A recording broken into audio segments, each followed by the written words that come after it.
Γεύμα με ένα θαυματοποιό.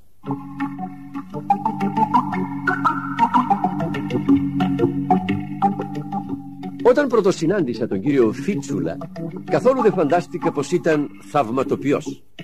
Εκείνο το απόγευμα διέσχιζε ένα δρόμο με μεγάλη κυκλοφορία, όταν ένας ανθρωπάκος με προσπέρασε τρέχοντας και παραλίγο να πέσει σε ένα αυτοκίνητο που ερχόταν με ταχύτητα. Αν δεν τον άρπαζα από το γιακά του παλτού του, το αυτοκίνητο θα τον είχε κάνει λιώμα. Από ευγνωμοσύνη που του είχα σώσει τη ζωή, με κάλεσε στο σπίτι του να μου κάνει το τραπέζι. Εκείνη την ημέρα δεν πρόσεξε πάνω του τίποτα παράξενο, εκτός μόνο από τα αυτιά του, που ήταν μεγάλα και είχαν από μια τούφα τρίχες στην κορυφή του.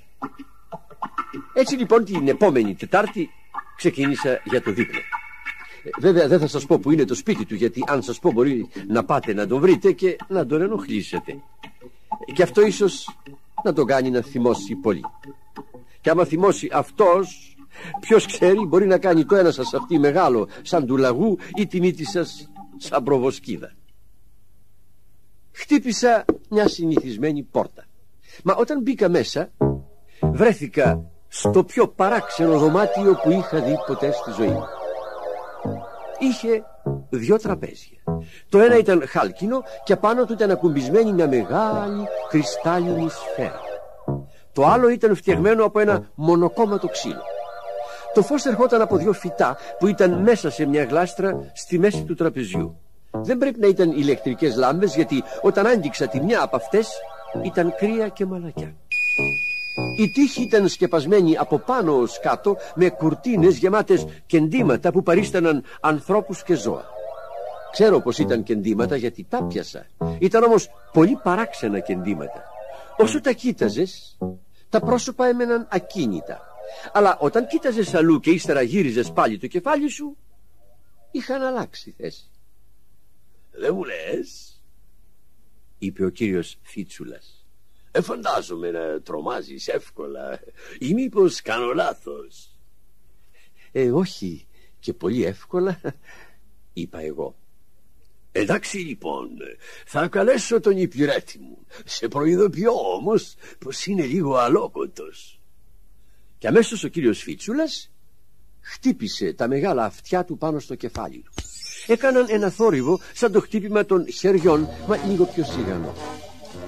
Στην άκρη της κάμαρας ήταν ένα μεγάλο χάλκινο δοχείο και από τη μέσα άρχισε να βγαίνει κάτι που στην αρχή το πέρασα για μεγάλο φίδι. Ύστερα είδα πως από τη μια μεριά ήταν γεμάτο βεντούζες. Ήταν το πλοκάμι ενός χταποδιού. Σιγά σιγά το παράξενο πλάσμα βγήκε ολόκληρο και άρχισε να σκαρφαλώνει στον τοίχο. Ύστερα, γλιστρώντας το ταβάνι, σταμάτησε πάνω από το τραπέζι. Κρεμάστηκε από το ένα πλοκάμι και μετά άλλα 7 έβγαλε πιάτα, ποτήρια, μαχαίρια, πυρούνια και έστρωσε το τραπέζι. «Αυτός είναι ο Όλιβερ», είπε ο κύριος Φίτσουλας. «Είναι καλύτερος και από τον καλύτερο σερβιτόρο, μια και έχει τόσα χέρια. Τώρα πες μου τι επιθυμείς για φαγητό. Μπορείς να παραγγείλεις ό,τι θέλεις. Κολοκυθόπιτα ή σπανακόσουπα?»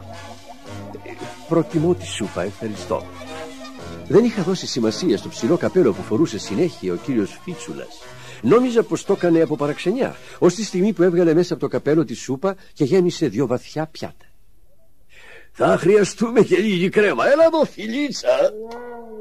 Μια μικροσκοπική πράσινη γελαδίτσα, όχι πιο μεγάλη από κουνέλι, πήδησε πάνω στο τραπέζι και στάθηκε μπροστά στον κύριο Φίτσουλα. Εκείνος την άρμεξε μέσα σε ένα σημαίνιο δοχείο που του φέρε στο μεταξύ ο Όλιβερ. Η κρέμα ήταν εξαιρετική και ευχαριστήθηκα τη σούπα πάρα πολύ. «Τώρα με τι θα ήθελες να συνεχίσεις?» είπε ο κύριος Φίτσουλας. «Το αφήνω σε εσάς». «Εντάξει, θα φάμε ψάρι ψητό», είπε ο κύριος Φίτσουλας. «Και ύστερα γαλοπούλα. Όλιβερ, πιάσε μας ένα ψάρι και εσύ πομπίλιε, ετοιμάσου να το ψήσεις». Άκουσα ένα θόρυβο στο τζάκι και ο Πομπίλιος βγήκε έξω. Ήταν ένας μικρός, συμπαθητικός δράκοντας. Όλη αυτή την ώρα καθόταν μέσα στο τζάκι στα αναμένα κάρβουνα και είχε ανάψει ολόκληρος. Βγαίνοντας από το τζάκι φόρεσε ένα ζευγάρι μπότες από αμίαντο. Έλα, Πομπίε, σήκωσε ψηλά την ουρά σου, γιατί αν ξανακάψεις το χαλί θα σου ρίξω κρύο νερό, είπε ο κύριος Φίτσουλας. Ύστερα ψιθύρισε έτσι που να τον ακούσω μόνον εγώ. Δεν έχω βέβαια σκοπό να του κάνω τέτοιο πράγμα. Είναι πολύ σκληρό να ρίχνεις κρύο νερό πάνω σε ένα δράκοντα. Είχα τόσο πολύ χαζέψει με τον μικρό δράκοντα που δεν είδα πού και πώς έπιασε ο Όλιβερ το ψάρι, μα όταν κοίταξα προς το μέρος του, το είχε πια καθαρίσει και το πέταγε στον Πομπίο. Εκείνος το έπιασε με τα μπροστινά του πόδια που έκαιγαν και το κράτησε τόσο όσο χρειάζεται για να ψηθεί ένα ψάρι στη σκάρα.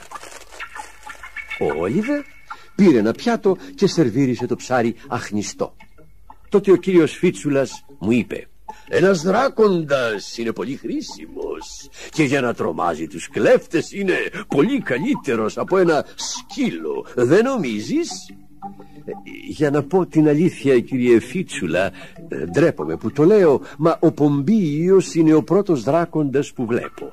Μα φυσικά, ανοησία μου. Θα έχεις βέβαια καταλάβει πως είμαι θαυματοποιός. Στο μεταξύ ο Πομπίος είχε αρχίσει να κρυώνει. Γι' αυτό με μεγάλη του χαρά έδωσε ένα μπίδο και βρέθηκε πάλι μέσα στο τζάκι. Τότε ο Όλιβερ έφερε μπροστά μας μια μεγάλη ψητή γαλοπούλα μέσα σε πορσελάνινη πιατέλα. Ο κύριος Φίτσουλας έβγαλε από την τσέπη του μια πίπα και φύσηξε μέσα. Από την πίπα βγήκαν 6 μεγάλα λουκάνικα. Ο Όλιβερ σερβίρισε τη σαλάτα, μα δεν είδα από που την έβγαλε. Ο κύριος Φίτσουλας της έριξε λάδι και αλάτι που βγάλε από το καπέλο του και είπε: όσο θα τρώμε θα ετοιμάσω για τα φρούτα. Σηκώθηκε και χτύπησε μερικές φορές το τραπέζι με το μαγικό του ραβδί. Το ξύλο φούσκωσε εκεί που το χτύπησε και ύστερα άνοιξε και από μέσα βγήκαν πράσινα βλαστάρια που άρχισαν να μεγαλώνουν. Και ενώ εμείς τρώγαμε τη γαλοπούλα, τα πράσινα βλαστάρια μεγάλωσαν και έγιναν δεντράκια γεμάτα όρημα φρούτα. Το ένα από τα δεντράκια είχε όμορφους χρυσαφένιους καρπούς και ο κύριος Φίτσουλας είπε πως τους λένε μάγκο. Το μόνο κατάλληλο μέρος για να φάει κανείς ένα μάγκο είναι η μπανιέρα, είπε ο κύριος Φίτσουλας. Είναι τόσο ζούμερα, απ' έξω έχουν σκληρό φλούδι και από μέσα είναι πολύ μαλακά. Μόλις λοιπόν τα ξεφλουδίσεις, χύνεται όλο τους το ζουμί. Αυτό που κρατάς θα το μαγέψω για να μη σε επιτσιλήσει. Είπε κάτι μαγικά λόγια και εγώ έφαγα το μάγκο. Ήταν υπέροχο. Μου έδωσε και 5 μάγκο για το σπίτι, που έπρεπε όμως να τα φάω μέσα στην πανιέρα, γιατί αυτά δεν ήταν μαγεμένα. Ήπιαμε τον καφέ μας, που βγήκε φυσικά και αυτός μέσα από το καπέλο, και κουβεντιάσαμε για μάγους και μαγικά, για ποδόσφαιρο και για σκυλιά. Ύστερα είπα πως ήταν ώρα να πηγαίνω και σηκώθηκα. Ο Όλιβερ έπιασε με 2 από τα πλοκάμια του το παλτό μου και με βοήθησε να το φορέσω. Τώρα θα σε πάω στο σπίτι σου, είπε ο κύριος Φίτσουλας. Όμως κάποια μέρα που θα έχεις καιρό μπορούμε να πάμε για καφέ στις Ινδίες ή στην Κίνα ή όπου αλλού θέλεις. Ειδοποίησέ με όταν είσαι ελεύθερος. Τώρα στάσου πάνω σε αυτό το χαλί και κλείσε τα μάτια σου για να μην ζαλιστείς. Οι περισσότεροι ζαλίζονται όταν πρωτοανεβαίνουν σε μαγικό χαλί. Έτσι λοιπόν πατήσαμε πάνω στο χαλί του τζακιού και εγώ έκλεισα τα μάτια μου. Ο φίλος μου είπε τη διεύθυνσή μου στο χαλί και κούνησε τα αυτιά του. Ένιωσα μια πνοή κρύου αέρα στο πρόσωπο και μια ελαφριά ζάλη. Ύστερα ο αέρας έγινε πάλι ζεστός και ο κύριος Φίτσουλας μου είπε να ανοίξω τα μάτια. Βρισκόμουν στο σπίτι μου, μέσα στο ίδιο μου το σαλόνι, στην άλλη άκρη της πόλης. Καθώς το δωμάτιο δεν είχε και πολύ χώρο, το χαλί δεν μπορούσε να κατέβει στο πάτωμα και στεκόταν μετέωρο μερικούς πόντους ψηλότερα. Πήδησα κάτω και ευχαρίστησα το θαυματοποιό. «Καληνύχτα», είπε ο κύριος Φίτσουλας και μου έδωσε το χέρι. Ύστερα κούνησε τα αυτιά του και το χαλί χάθηκε. Έμεινα στη μέση του σαλονιού με ένα αίσθημα ζεστασιά στην καρδιά και με 5 μάγκο στα χέρια, που ήταν και η απόδειξη πως όλα αυτά δεν τα είχα δει στον ύπνο μου.